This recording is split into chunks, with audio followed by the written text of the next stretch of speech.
Eu sou Virgílio Medeiros e você está no canal Seja BH, Reflexões Espíritas para a Nova Era.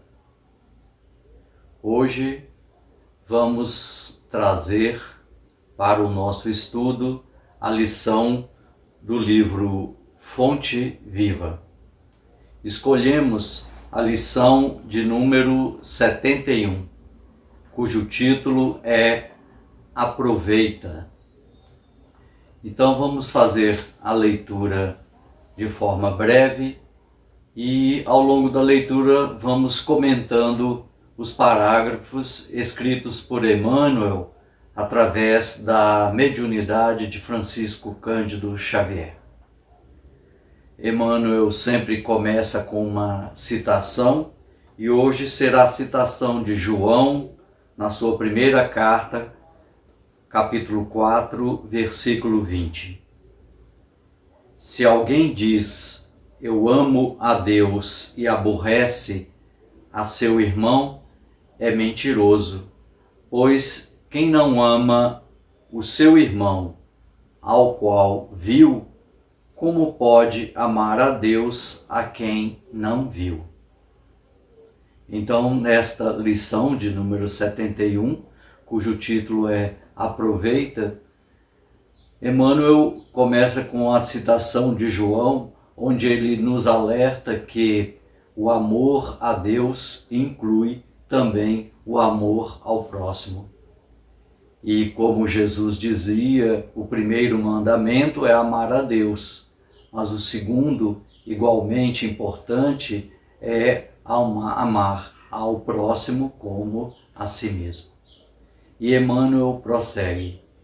A vida é processo de crescimento da alma ao encontro da grandeza divina. Caminhamos para esta evolução. Aproveita as lutas e dificuldades da senda para a expansão de ti mesmo, dilatando o teu círculo de relações e de ação. Mas como realizar isso? E Emmanuel esclarece. Aprendamos para esclarecer. Entesouremos para ajudar. Engrandeçamo-nos para proteger. Eduquemo-nos para servir. Com o ato de fazer e dar alguma coisa, a alma se estende sempre mais além.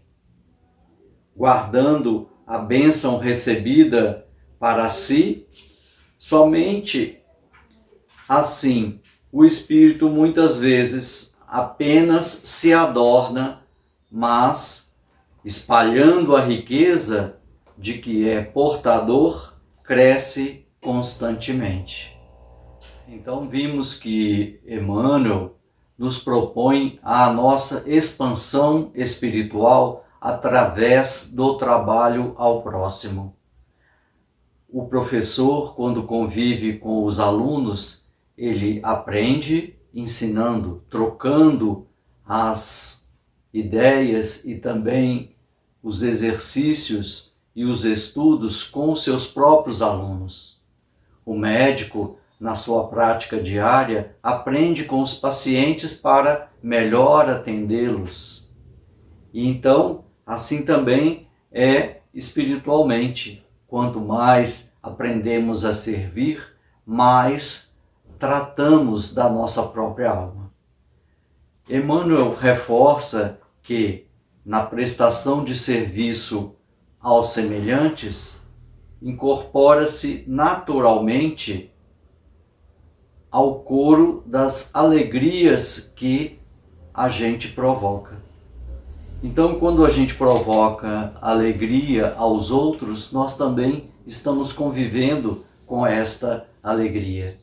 É muito comum quando a gente chega em uma creche e as crianças estão felizes e contentes, assim como todas aquelas que são acompanhantes daquelas crianças também estão em uma alegria especial.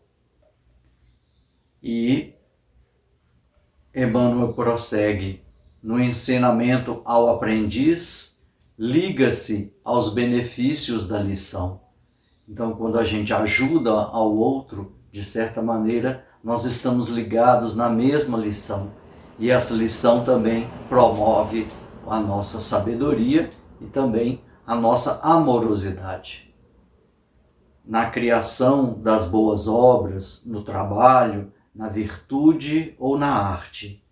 Vive no progresso, na santificação ou na beleza, com que a experiência individual e coletiva se alarga e se aperfeiçoa.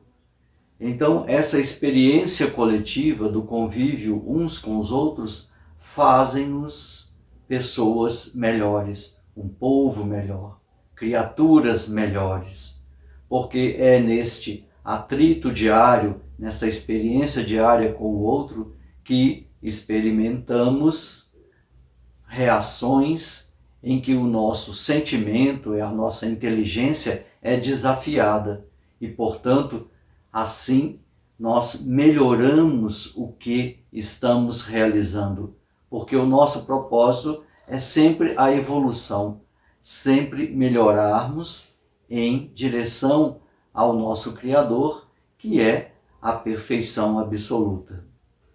Prossegue Emmanuel.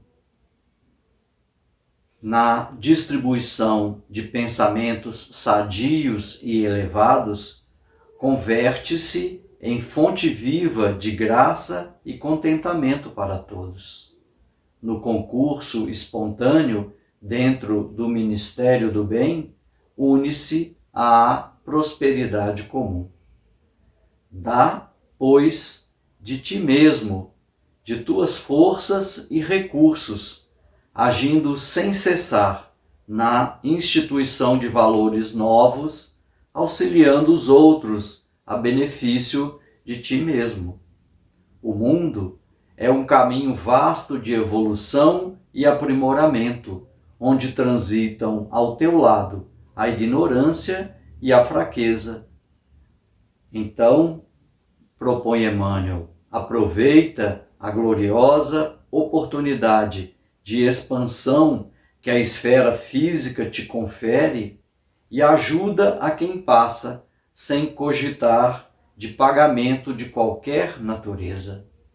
E concluindo, Emmanuel fala, o próximo é a nossa ponte de ligação com Deus.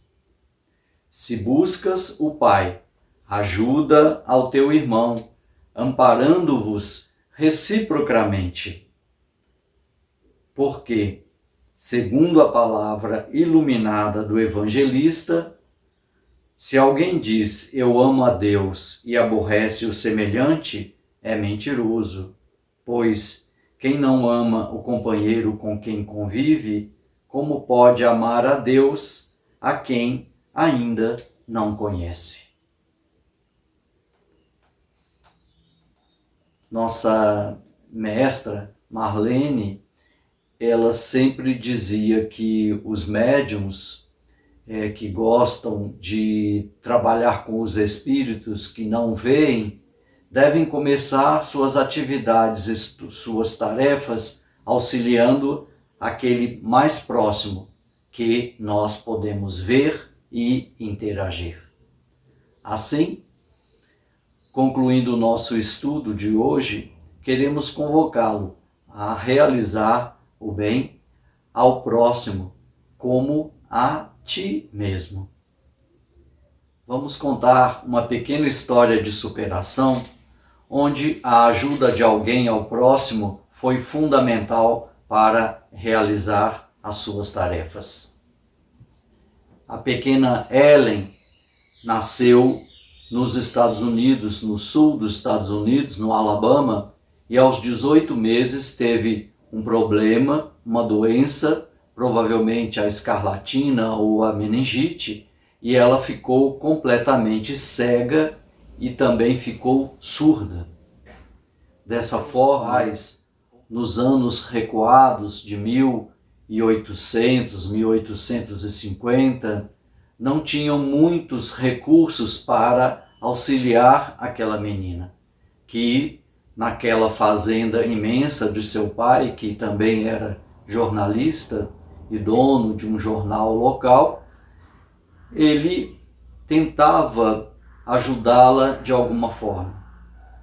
Ela sempre era carinhosa com a sua mãe, e a sua mãe também lhe respondia com alguns gestos, interpretando alguns sinais que ela fazia.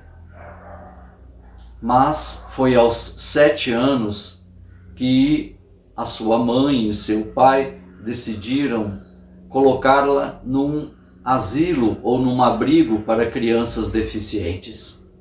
Mas a mãe rogou ao marido que procurasse por mais alguém que pudesse ajudar a filha a crescer, a se desenvolver como as outras crianças, porém, claro, dessa forma, com as suas deficiências, as suas provas dolorosas que estava atravessando aqui na Terra. A surdez, a cegueira, são provas normalmente escolhidas pelo Espírito ou então que são trazidas ao campo terrestre por conta dos nossos débitos. Ellen, aos 7 anos, então, foi ajudada por uma professora. Essa professora, Anne Sullivan, também foi cega e após várias cirurgias, ela se tornou instrutora no Instituto Nacional para Cegos nos Estados Unidos. E ela, como uma das melhores alunas do Instituto, foi escalada para conviver com Ellen no sul do país. E Ellen, ao perceber a presença pela primeira vez daquela professora, sentiu-se muito curiosa para saber de quem se tratava. Então a sua professora colocou nas suas mãos alguns sinais de que ela estaria ali para ajudá-la.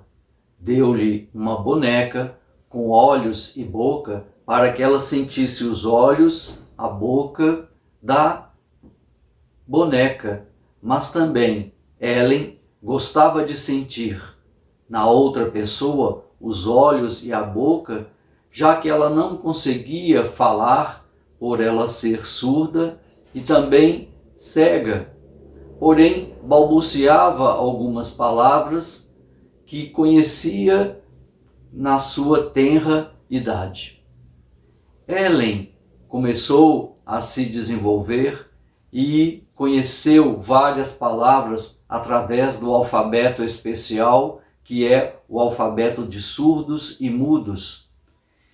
Um conjunto de signos, de sinais, de fonemas, de gestos que formam as palavras. E com isso, Ellen pôde aprender e se desenvolver. Aos 11 anos entrou para a escola. Aos 20 anos se formou. E aos 24 anos foi a primeira cega a se formar em filosofia nos Estados Unidos. Ela, a partir daí, começou a trabalhar a sua fala e foi uma grande feminista nos Estados Unidos, convocando todas as mulheres a vencerem as suas dificuldades. E também ela pôde participar junto com um dos antecessores da doutrina espírita, o professor e filósofo Swedenborg, que dizia que após esta vida, todos nós teríamos uma vida melhor. E esta imortalidade da alma, que também é um conceito da doutrina espírita, falou fundo ao coração de Ellen. E ela dizia: hoje eu estou limitada pela visão e pela audição, porém, em breve, eu despertarei no mundo espiritual, podendo cantar as glórias de Deus. E usando esse exemplo de Helen Keller, nós convocamos você a ajudar o próximo, a promover o nosso próximo, aquele que está ao nosso lado, a fim de que todos nós possamos viver esse novo mundo de regeneração, onde o bem falará mais alto do que o mal. Muito obrigado, muita paz.